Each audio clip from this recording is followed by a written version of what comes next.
230 कोटी परत द्यावेत अशी गोखले बिल्डरची ट्रस्टींकडे मागणी होती। जैन बोर्डिंग जमीन व्यवहार प्रकरणातील राजू शेट्टींची ही माहिती जी आहे ती आता पाहायला मिळाली। गोखले बिल्डरनी ट्रस्टींना व्यवहार रद्द करण्याची विनंती केलेली होती। 230 कोटी परत द्यावेत अशी गोखले बिल्डरची ट्रस्टींकडे मागणी होती आणि त्या संदर्भात आता एक मेल जो आहे तो गोखले कन्स्ट्रक्शनकडनं जैन ट्रस्टींना देण्यात आलेली आहे। तर जैन बोर्डिंग जमीन व्यवहार रद्द करण्यात आल्याची माहिती आता समोर येते। जैन बोर्डिंग जमीन व्यवहार रद्द करण्यात आलेला आहे। आताच्या घडीची ही सगळ्यात महत्त्वाची बातमी म्हणावी लागेल। विशाल गोखलेंनी व्यवहारातून माघार घेतली आहे। आपले प्रतिनिधी योगेश बोरसे जे आहेत ते आपल्यासोबत फोन लाईनवरती जोडले गेलेले आहेत। योगेश, खरं म्हणजे काही वेळापूर्वीच राजू शेट्टींनी पत्रकार परिषद घेतली आहे आणि या संदर्भात गोखले बिल्डरने जे काही मेल केलाय ते सांगितलेलं आहे, परंतु त्यांनी त्यात एक महत्त्वाचं गोष्ट सांगितली की 230 कोटी रुपये त्या ट्रस्टींनी गोखले बिल्डरला जे आहे ते परत करावेत आणि त्यानंतरच हा व्यवहार रद्द होऊ शकतो। मग हा व्यवहार रद्द झाला असं कसं म्हणता येईल? सचिन, आता या व्यवहारातून विशाल गोखले जे आहेत त्यांनी आता माघार घेतलेली आहे।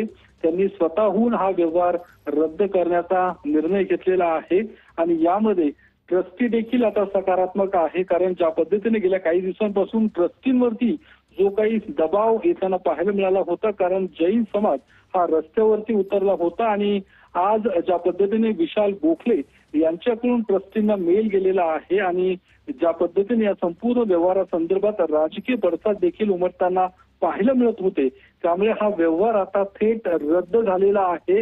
ट्रस्टींनी देखील यामध्ये सकारात्मक भूमिका घेतलेली आहे आणि त्यामुळे एकूण ज्या पद्धतीने गेल्या काही दिवसांपासून हा व्यवहार रद्द करण्याची मागणी ही जैन मुनींकडून, जैन आंदोलकांकडून होत होती।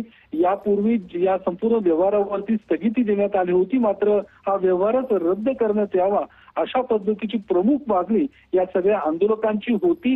मात्र आता जी काही माहिती मिळते त्यानुसार हा व्यवहार आता रद्द झालेला आहे आणि विशाल गोखले यांचा मेल हा त्यासाठी खूप महत्वपूर्ण आहे, कारण विशाल गोखले यांच्या सोबतच या जैन बोर्डिंगची ज्या जमिनीचा व्यवहार झाला होता, साधारणतः 230 कोटींसाठी हा व्यवहार झाला होता आणि आता हा व्यवहार रद्द करण्यात आलेला आहे, कारण ज्या पद्धतीने या ट्रस्टींनी परस्पर अशा पद्धतीचा निर्णय घेतला होता आणि त्यामुळे एकूणच जैन समाजातून एक आक्रमकपणे या सगळ्या ट्रस्टींना विरोध सहन करावा लागला होता, कारण ट्रस्टी ज्यावेळी या बोर्डिंगला भेट देण्यासाठी आले होते त्यावेळी देखील प्रचंड विरोध या सगळ्या जैन आंदोलकांचा या ट्रस्टींना सहन करावा लागला होता आणि अखेर हा व्यवहार आता रद्द झालेला आहे। कारण ज्या पद्धतीने मुरलीधर मोहोळ यांच्यावर देखील या व्यवहारासंदर्भात आरोप करण्यात आले होते, कारण गोखले बिल्डर हे त्यांचे पार्टनर होते अशा पद्धतीचा आरोप हा आंदोलकांकडून होत होता, रवींद्र दंगेकरांकडून होत होता।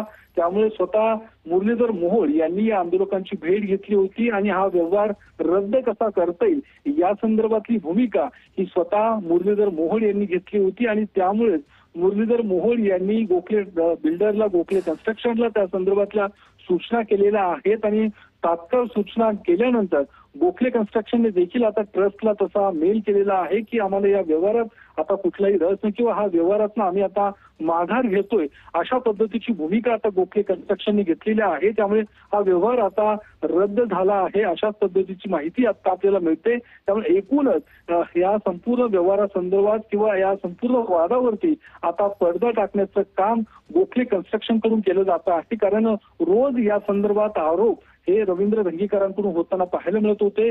रोज नवनवीन ट्विट सुद्धा रवींद्र दंगेकर यांच्याकडून केले जात होते आणि त्यामुळे या सगळ्या आंदोलनानंतर किंवा या सगळ्या आरोप प्रत्यारोपानंतर गोखले कन्स्ट्रक्शनचा आजचा मेल तितकाच महत्वाचा आहे।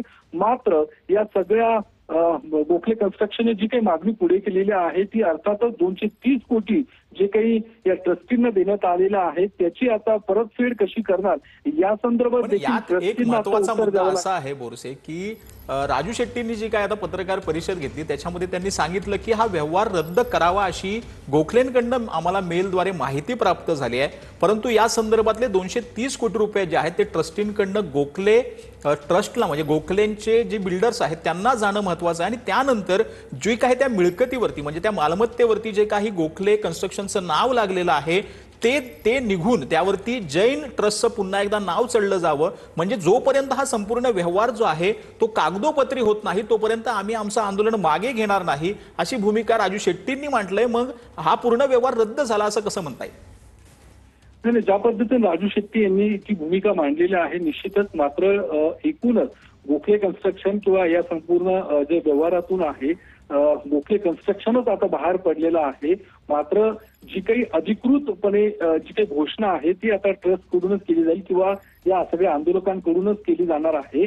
मात्र आता जी काही प्राथमिक माहिती मिळते त्यानुसार हा व्यवहार आता रद्द झालेला आहे आणि त्या संदर्भात आता ट्रस्ट देखील या संदर्भातली उद्या बैठक घेऊन या सगळ्या व्यवहारावरती चर्चा करून जी काही रक्कम ही गोखले कन्स्ट्रक्शन करून त्यांनी घेतलेली आहे त्याची परतफेड नेमकी कशी करणार किंवा या सगळ्या याच्यामध्ये धर्मदाय आयुक्तांची भूमिका देखील तितकीच महत्वाची असणार आहे. कारण धर्मदाय आयुक्त देखील या संदर्भातले अधिकृत आदेश देण्याची शक्यता आहे आणि धर्मदाय आयुक्तांची या दोन्ही खरं तर गोखले कन्स्ट्रक्शन आणि ट्रस्टिंग यांच्यातली महत्वाची दुवा असणारी भूमिका असणार आहे. ते देखील या संदर्भातली जी काही भूमिका आहे ती उद्या स्पष्ट करू शकतील. कारण हा व्यवहार जवळपास आता रद्द झालेला आहे आणि त्याची जी काही अधिकृत घोषणा आहे ती कदाचित ट्रस्ट कडून केली जाणार आहे. कारण या संदर्भातली एक बाजू जी होती ती अर्थातच गोखले कन्स्ट्रक्शनची होती, त्यांनी आपली भूमिका आता स्पष्ट केलेली आहे.